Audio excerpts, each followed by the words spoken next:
Oke, matur nuwun. Bismillahirrahmanirrahim. Assalamualaikum warahmatullahi wabarakatuh.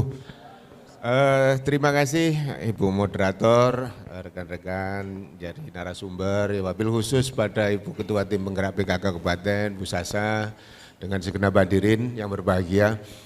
Saya bicara tidak keluar dari apa yang disampaikan oleh Pak Bupati ya. Jadi kalau tadi itu kalau beliau mengutarakan dengan istilah yang mungkin jarang kita dengar namanya self-governing community itu didasari dengan pertimbangan-pertimbangan yang sangat logis dan bijaksana begitu.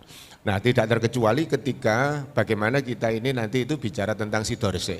Kalau bicara Sidoarjo ini kita sudah membatasi ruang lingkupnya terkait dengan Sidoarjo, revitalisasi fungsi kali seperti itu yang sudah pernah kita selenggarakan tahun 2021. Ini memang harus ada nanti itu kan apa artinya penyempurnaan. Nah, kalau saya bicara nanti itu sebenarnya sungai ini harus kita rawat itu dari apa kan gitu. Tadi Gus Bupati sudah nyampaikan. Saya ada 3 hal tadi, yang terakhir, yang pertama kita bicara, Pak Bupati ngomong tentang kolaborasi, yang kedua bicara politik partisipasi, dan yang ketiga itu sense of belonging, rasa memiliki ini ya. Ini saya sangat tertarik, ini yang bukan hal yang mudah. Nah, ketika tadi diceritakan kondisi empirik atau real di lapangan, bahwa masyarakat itu kadang ya nguak sampah saenake dhewe.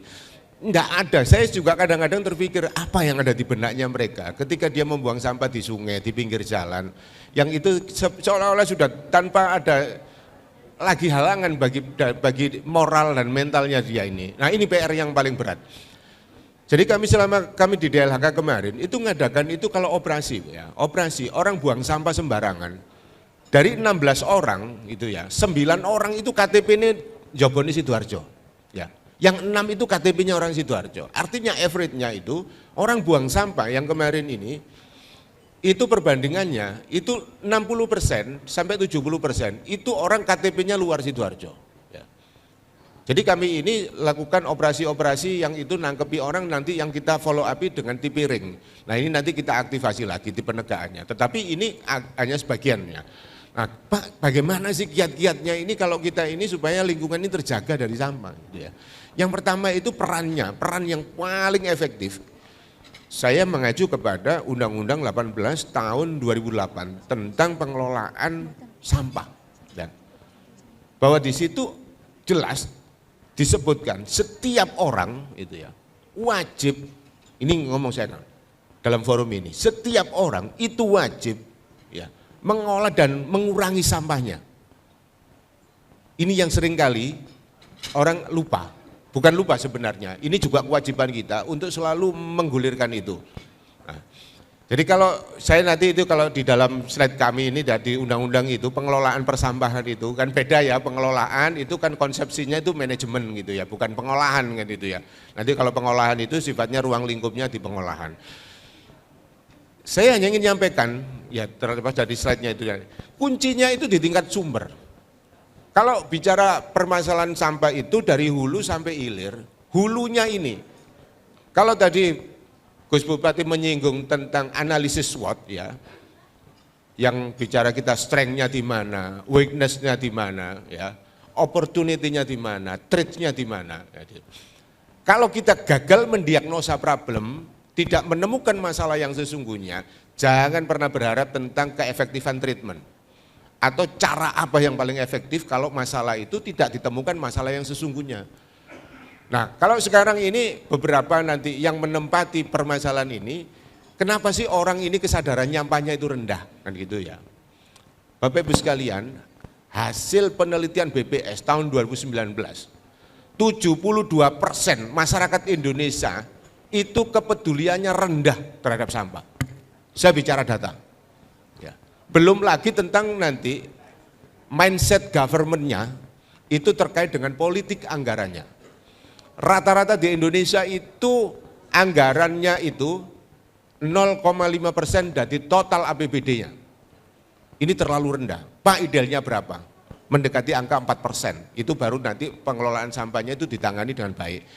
Kuncinya nanti ini membangun kesadaran ini. Nah, itu gak mudah.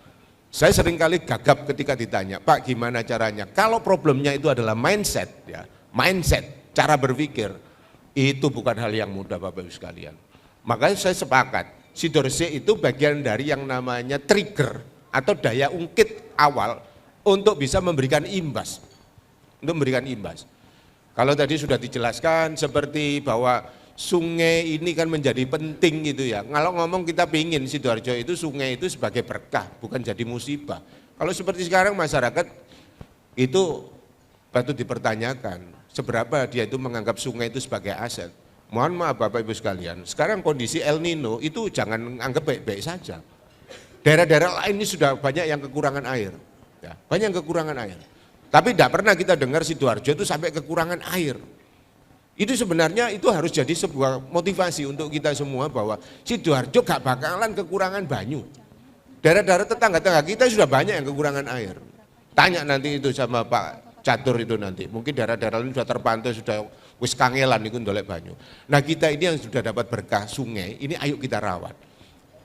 Nah kalau sekarang Pak Kiat gimana? Saya sebenarnya simpel saja, kalau di rumah itu ya, ada 2 wadah, sampah basah, sampah kering, sampah organik, sampah anorganik. Itu sebenarnya akan lebih memudahkan kita itu untuk menangani sampah. Wah enggak usah jauh-jauh, Pak, kalau kita Bapak Ibu sekalian, kalau saya ngomong negara-negara maju, di rumah itu, tong sampah itu, paling enggak minimal itu ada 5 sampai 6. Sehingga sampah-sampahnya itu semua sudah ada tempatnya ini, organiknya, anorganiknya dibagi lagi, sampai yang nanti itu, yang B3-nya itu ada sendiri. Kalau kita ini cuma campur, sudah dipilah tempatnya sampah basah, sampah kering, tapi terus kemudian ngambilnya jadi satu, ya podo ae, kan begitu. Jadi saya juga sudah nyiapkan sebenarnya nanti mudah-mudahan ini juga nanti akan bisa jadi gerakan ya. Saya sudah ngomong kepada Gus Bupati tadi, Gus saya ingin mengenalkan lagi kepada orang-orang Sidoarjo itu tentang pawan. Ya. Mohon maaf Bapak Ibu sekalian, saya sangat hormat dengan mbah-mbah kita dulu. Beliau-beliau itu sebenarnya sudah sanitary landfill. Pak, sanitary landfill itu apa sih? Sudah mereka itu memperlakukan sampahnya itu sudah ramah lingkungan. Jadi dia bikin juglangan, beliau itu bikin juglangan, dimasuki sampah-sampah organik, terus kemudian penuh ditutup lagi. Dulu itu kalau kita ini orang-orang mancing itu ndolek cacing, itu ndolek nang pawan, karena tanahnya ini subur. Nah kami nanti akan bikin gerakan, semua kantor itu wajib punya pawan, tapi nanti konsepsinya ini sudah saya siapkan. Jadi bentuknya nanti kayak sumur gitu, nanti ditutup semua sampah organik, sampah dapur, sampah daun, semua masukkan situ. Sidoarjo sudah ada contohnya, ada di salah satu perumahan di Sekardangan. Itu nanti akan saya replikasi dan saya duplikasi untuk percepatan di tempat-tempat lainnya. Fungsinya itu nanti setidaknya itu ada 3. Gaya kompos, ya, itu nanti sekitar 5 sampai 8 bulan itu gak penuh. Terus yang kedua itu nanti untuk nyuburkan tanah karena nanti unsur haranya sangat dibutuhkan oleh tanaman. Yang ketiganya itu nanti daerah resapan. Jadi itu gaya biopori besar. Tapi nanti diameternya akan ada banyak pilihan, mulai yang besar, yang sedang, dan yang kecil. Nah intinya kuncinya Bapak Ibu sekalian, kita ingin mendorong ya gerakan-gerakan ini. Tadi itu saya kepingin bagaimana sih mencangkokkan yang namanya software kepedulian orang itu, yang tadi itu lombai hadiah 2,5 juta, dari bondo sampai jutaan itu gelem. Saya dulu ketika mohon maaf, ketika di Kewilan jadi camat, kalau ada semaan itu ya, orang kita ini dikirimi kecamatan, dikirimi kotaan tok kosong itu ya, terus kemudian nanti itu dikirimkan anggota desa-desa, besoknya itu sudah semua penuh. Tapi kalau partisipasi yang lainnya, kenapa ini susah? Ya terbukti kemarin, 1 abad NU itu sudah tidak terbantahkan Sidoarjo. Jadi orang itu begitu nanti semuanya itu rasa sense of belongingnya itu sangat kuat. Nah ini kan kita kepingin masalah lingkungan itu mencangkokkan software-software kecil itu yang nanti menjadi sebuah gerakan besar, menjadi social movement gitu. Nah intinya yaitu tadi, mulai dari kepeduliannya. Nah terus kemudian balik lagi Bapak Ibu sekalian, saya ini nyontoni, saya di rumah itu saya tidak pernah membuang sampah dapur. Saya siapkan kotak, saya tong-tong kecil itu tidak pernah penuh. Nah nanti itu kan ada treatment-treatment sendiri gimana caranya sampah tidak bau. Saya alhamdulillah sampai hari ini Sidoarjo itu menjadi rujukan nasional untuk persampahan ya. Nah, wis, iki saya juga terima kasih bukan karena ngelem bupati nih Bapak Ibu sekalian. Saya belum menemukan ya Visi misi itu ngomong 17 programnya itu ya, ngomong revolusi manajemen sampah itu nggak ada di daerah lain. Ya. Makanya itu tantangan yang sangat luar biasa dan itu menjadikan motivasi tersendiri ya untuk kita yang orang-orang yang ngerti lingkungan. Nah nanti gerakannya tentu kekuatan emak-emak ya. Saya itu sebenarnya kepingin mutarkan video itu 1 menit yang kita nanti tidak ingin terjadi seperti ini kan gitu ya. Kalau diperkenankan waktunya itu. Tapi saya yakin semua sudah ada, di TikTok sudah ada, di ini sudah ada. Sing nanggone Jogja, orang berbondong-bondong itu ya. Terus ngenteni truk sampah dihuncal-huncal loh, gitu ya. Sampah Jogja itu sekarang darurat sampah, karena TPA Piyungannya masih ditutup. Hari ini Batu itu ditutup, kan gitu ya. Ini sebelumnya udah tutup, kemudian sekarang transition ditutup lagi.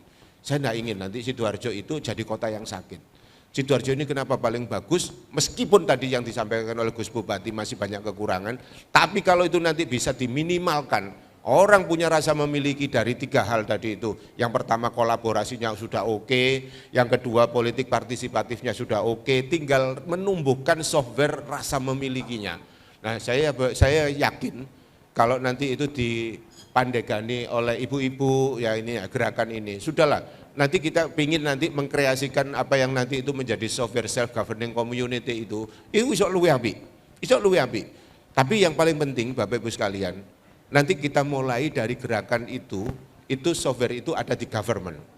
Nek kantore iso nyontoni jadi kantor yang baik, sekolah-sekolah itu bisa nanti nyontoni, jadi inspiringnya, balai desa sampai nanti iso nyontoni, itu nanti imbasnya, itu nanti di masyarakat itu lebih efektif. Karena di Indonesia kultur kita itu sebenarnya yang diikuti itu keteladanan, bukan banyaknya omongan. Ya. Jadi kalau nanti kalau tak contoni kayak gini, saya nanti juga begitu, kalau tak contoni seperti ini. Saya mohon maaf, semua 18 kecamatan itu sudah saya pernah ajak ke kampus pengolahan sampah. Dengan semua kepala desanya, karena saya tidak mau ngomong tentang pengolahan sampah, kalau tidak di tempat pengolahan sampah itu sendiri, baru itu kita bisa diskusikan. Balik lagi gerakannya nanti dimulai dari sumber. Kalau sumbernya ini nanti itu sudah terpola, tertata, saya yakin Bapak Ibu sekalian, dominasinya data kita, tadi sebelum acara ini tadi pagi ini saya di bawah, itu lagi menyusun, ini tahapan tinggal fase terakhir, rencana induk persampahan Sidoarjo 2024 sampai 2044. Jadi dalam era sekarang ini, Pak Bupati kami yang ada di DLHK ini, itu harus punya dokumen itu sebagai guidance. GBHN ini sampai tak susun, jangan sampai nanti disorientasi. Saya ingin nanti itu dan jadi penyempurnaan dari aksi-aksi itu. Nah, siapa harus melakukan apa nextnya, Pak Camat, Bu Camat, kita memang harus ambil peran itu ya. Ini polanya masih hybrid tadi disampaikan, masih harus gabungan itu ya. Pak Lurah, Bu Lurah itu harus ambil peran. Nanti gerakan ini seperti kemarin itu sudah sangat bagus, tapi kelemahannya itu di sustainability-nya. Jadi keberlangsungannya ini perlu harus ada yang namanya memelihara konsistensi dan spiritnya. Saya kira itu yang bisa saya sampaikan ya. Kalau kami dari DLHK, tugas kami itu sebenarnya itu mewujudkan itu IKLH. Indeks kualitas lingkungan hidup. Apa itu Pak? Kualitas lingkungan hidup itu bicara 3 hal. Kualitas air, tanah, dan udara. Ya. Kami juga tidak ingin nanti Sidoarjo seperti DKI, Jakarta yang sekarang menjadi viral internasional di dalam dunia environment masih menempati ranking 1 polusi udara terburuk di dunia. Ngeri Bapak Ibu sekalian. Tapi insya Allah Sidoarjo aman kan gitu ya. Ya seperti itu barangkali nanti kita lanjut dengan dialog lebih lanjut. Terima kasih.